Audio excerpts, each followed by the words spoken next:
Hi, everybody. Welcome back to another episode of Time Out for Anesthesia. I'm your host, David Henderson, and with us today is a really awesome guest that I've become quickly a fan of. He runs a podcast called Anesthesia Guidebook, and it is completely designed to, I don't want to ruin it, I guess, but completely designed to help anesthesia providers become masters of their craft. And I have to say, it is really, really well done. If you haven't checked it out yet, check the links here. We'll make sure that there's links available for you. But without further ado, welcome to the show, Jon Lowrance. How are you doing today, Jon? David, what an intro, man. Thank you so much. Talking me up. That's awesome. I'm doing great. How are you? I'm doing fine. Really, honestly, I am not just kind of blowing sunshine out there. You have a really great podcast. Great. I'm a Thank big you. fan. Yeah, that's the goal. That's the goal. How long has Anesthesia Guidebook been around? So I launched the Anesthesia Guidebook actually in the fall of 2020, but its roots go a little bit further back than that. In 2015, I started a podcast called From the Head of the Bed. And that was always a weird name. You know, it's a weird name to start a proper noun with the word from. I'm not real sharp on English. I don't know what part of English from is, but when you're like, I'm from the head of the bed, you know. It's a good point. I never would have thought. Yeah, it's strange. It's a little too nichey. So I actually rebranded the show in the fall of 2020. But overall, I've been doing the podcast geared towards anesthesia providers since about 2015. Okay, great. And what brought you? Are you an anesthesia provider yourself? Yeah, so I'm a CRNA, or a certified registered nurse anesthetist, and the podcast idea got going. You know, I went to graduate school for anesthesia back in 2013, and around that time, I mean, I think podcasts just became a thing, like in the late, Yeah. 2000 single digits. So really 2012, 2011, somewhere around in there weren't a whole lot of shows that were specific for anesthesia providers. So as I was commuting into work as a critical care nurse, gearing up for anesthesia, I was listening to anything I could that was remotely relevant. And probably the best content back then was coming out of the critical care and emergency medicine domains. And so I felt like there was this void really that spoke specifically to anesthesia providers. And the work we do is unique. It is part critical care, it is part emergency medicine, but it's a unique environment in terms of what we do with patients physiologically, and the challenges that we face in the operating room, in procedures, in the healthcare sphere, even from like a business standpoint. So I felt like there was an opportunity to speak directly to anesthesia providers, and that kind of became the inspiration for getting the show together. So it was something that I launched as part of our graduate school work, and then I've continued it since then. That's neat. Graphium Health, which is who I work for, has a real similar story where, and I think it's kind of, the more I get involved with anesthesia providers and hear just about the environment in general, I feel like that's always a story, that anesthesia, there's a bunch of stuff going on, except for anesthesia that hasn't, people have left them out. And so there's always this kind of need, and that's good and bad. The bad thing is, I guess, that anesthesia, they don't get the first things. But I think the good piece of that is, when something does come to anesthesia, it's because there's a need that's being responded to by people who have noticed the need. Yeah, that's so interesting. And I think what that means is that the things that come to anesthesia actually tend to be more thought out, higher quality, and don't have to go through some of the pains of the initial birth of the concept, as it were. And I mean, Graphium has an electronic medical record, and the same story. Dr. Zavaleta got out of school and was like, what is the deal? We have no data available to us and things like that. And what we do have available is just awful. Right. And I think probably not necessarily awful. There are other things that were really, really cool. They just weren't useful for anesthesia. So it sounds like same thing for Anesthesia Guidebook. Early in the day, there was a bunch of stuff for healthcare but where's the attention for anesthesia? Yeah, the specific voice for anesthesia. So yeah, Yeah. I mean, it's an adage, people say it's one of the best kept secrets in healthcare because it's a great job. It's a great domain to work in. But that's interesting from kind of the business and the data side of things that you're seeing those gaps as well. And, it reminds me of being in some, rural ORs with like anesthesia machines from like the 70s, early 80s. So, I mean, Yeah. things, whether it's practice models, like specific techniques and knowledge things, I read at one point that it takes an average of 17 years for new evidence to reach mainstream practice, which is Wow. shocking, that Oh, we've that's crazy. got data, but it takes a long time for people to change. And you probably see that too in kind of how people approach the business and dynamics, and whether it's, utilization of electronic medical records or, unique staffing models or whatever it might be. So it is shocking at how slow things change. I think things sometimes change on the pace of careers, meaning like as people retire and then new people come on, things shift. But I don't know. It's one of the things that makes me interested about doing a podcast is trying to change the way people think about their careers while they're in it. So they're not just doing the same thing over and over and over for 20 or 30 years. Right. What are some of those changes when you think about your typical listener, and the changes that you're hoping to kind of help them get to? What are some of the biggest changes that either you've seen or that you're hoping to affect through your podcast? Yeah, that's a great question. Well, I really see, the anesthesia providers as the people on the front lines who are doing the work, who are trying to get patients safely through the operating room. So, and there is a changing field. There's a changing dynamic as technology evolves, as pharmaceuticals evolve, and then the whole business side of things and billing and practice models. So there is a lot of change going on in healthcare. I think, For so you could sure. dive into any one of those domains in terms of techniques with airway management and video laryngoscopy, or pharmacology in terms of reversal agents for neuromuscular blockade, or trends in opioid free anesthesia and an explosion of regional anesthesia peripheral nerve blocks, or over to the billing side of things, where you see anesthesia staffing models shifting.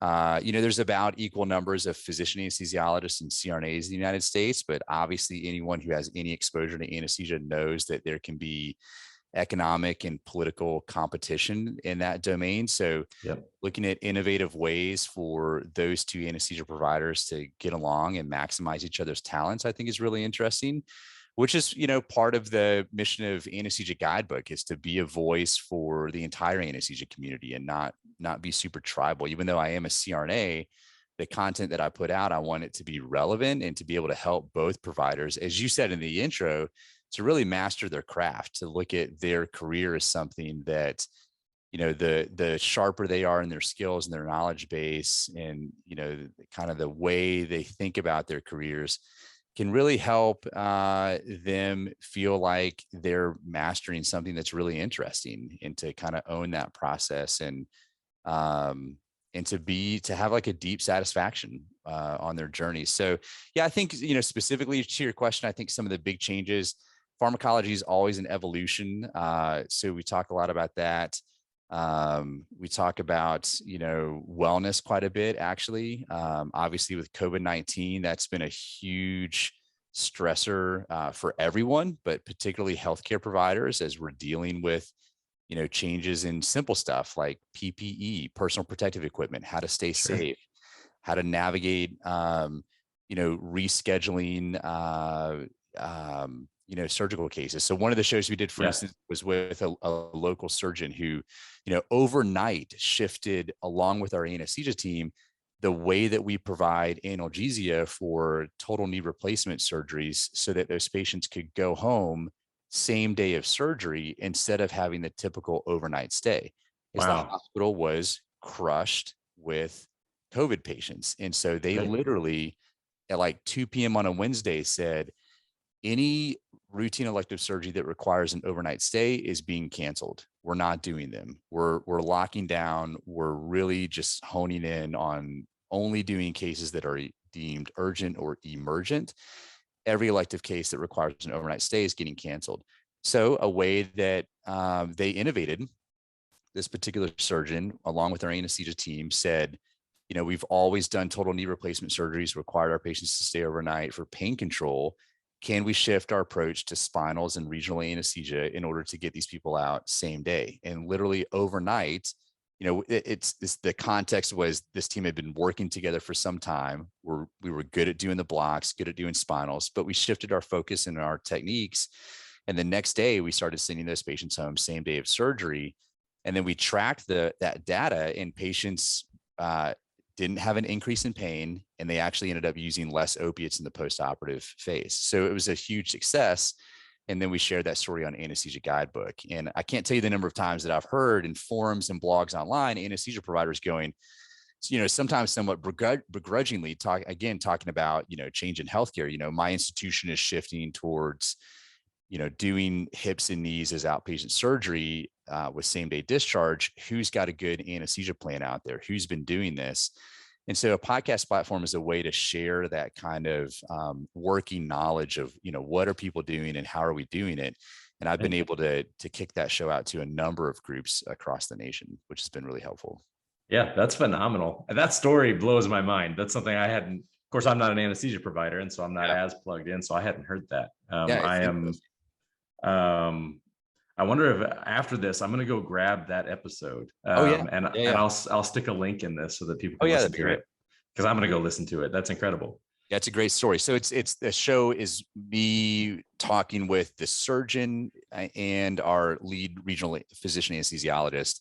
So you get to hear, from the people who made those changes and who it really matters. I mean, it matters most to the patients in terms of the care they get, but really the surgeon was looking at not being able to do cases. And so the innovation to spin on a really like a 12-hour time frame and to change the way that they were doing things really enabled him to continue to provide care for his patients. So it's those kinds of things, getting those stories out quickly. And I think a podcast, again, is an interesting platform because you look at the traditional length of time it takes you to get something through a peer-reviewed journal publication process.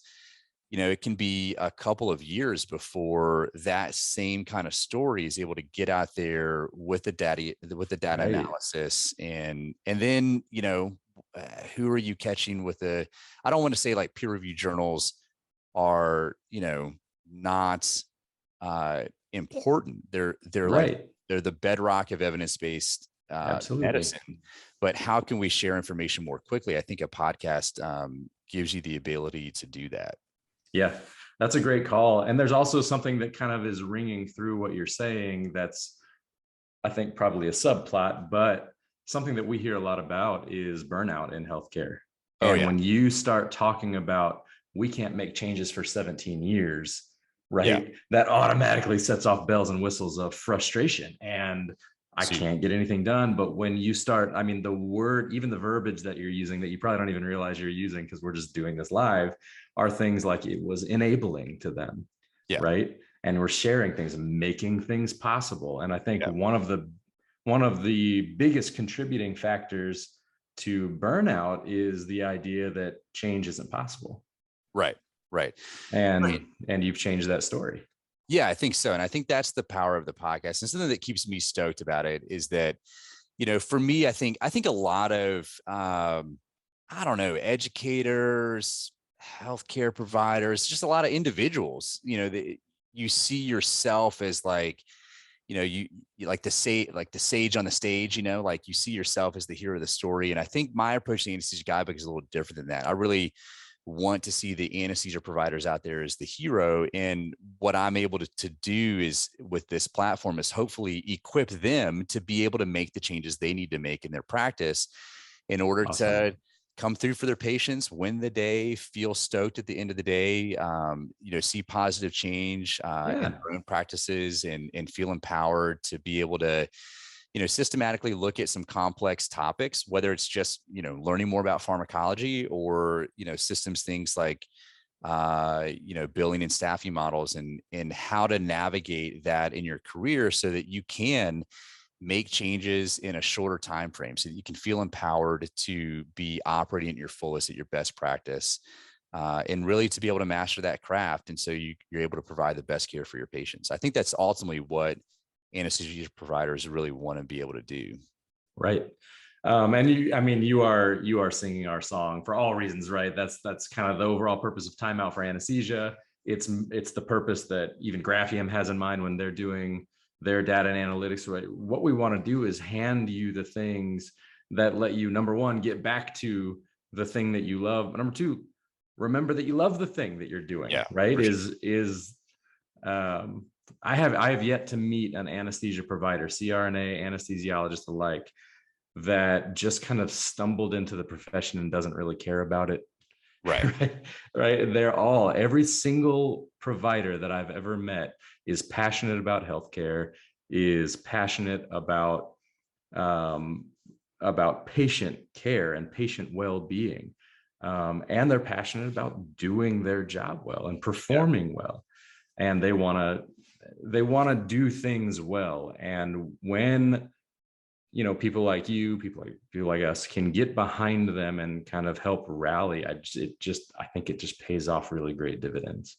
Yeah, I think if you can find ways to eliminate things that are frustrating for anesthesia providers that get in the way, or, and again, I was listening to a book on healthcare policy and economics recently, and I have a 10-month-old son right now, so I didn't know that, John. yeah, the days All of like right. turning pages are on pause right now. I don't have time to like sit down and read a book, so I'm Right. listening to books all the time. So I was listening to a book recently on healthcare policy and economics, and it was interesting. The author said, healthcare providers, you're trained in medicine, you're not trained in healthcare, which was really interesting to hear. You're Cool. trained on how to be a good clinician, how to execute your job well. I think if you look at physician anesthesiologists and CRNAs, you're trained to become an expert clinician, how to get someone safely, regardless of their comorbidities, from pre-op through PACU or through procedures, but you're not really trained in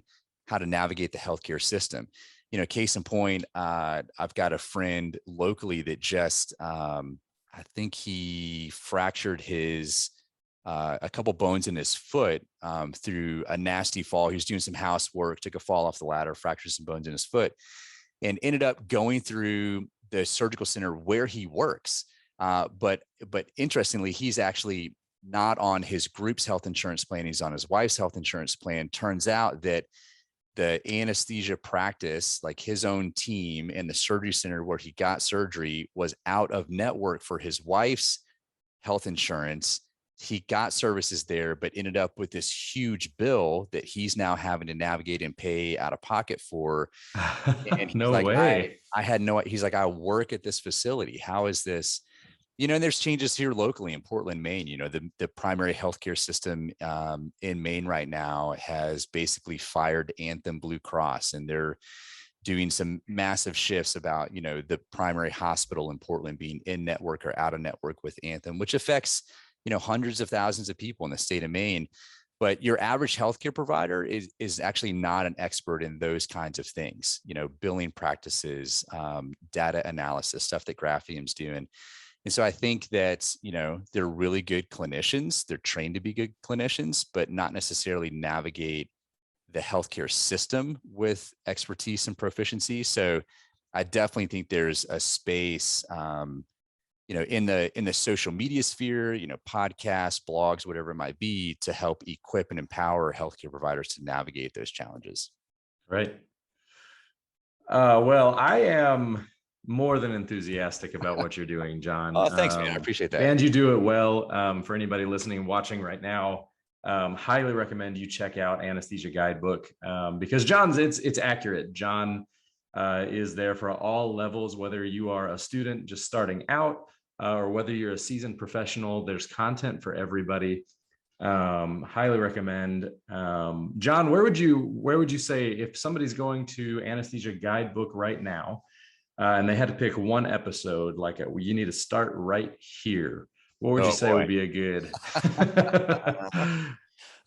There's a show on there called 10 Things That Every Anesthesia Provider Should Know. It's a quick show. It's like 15 minutes. If you give me a second, I can tell you what episode it is. But I just I'll run link it. down.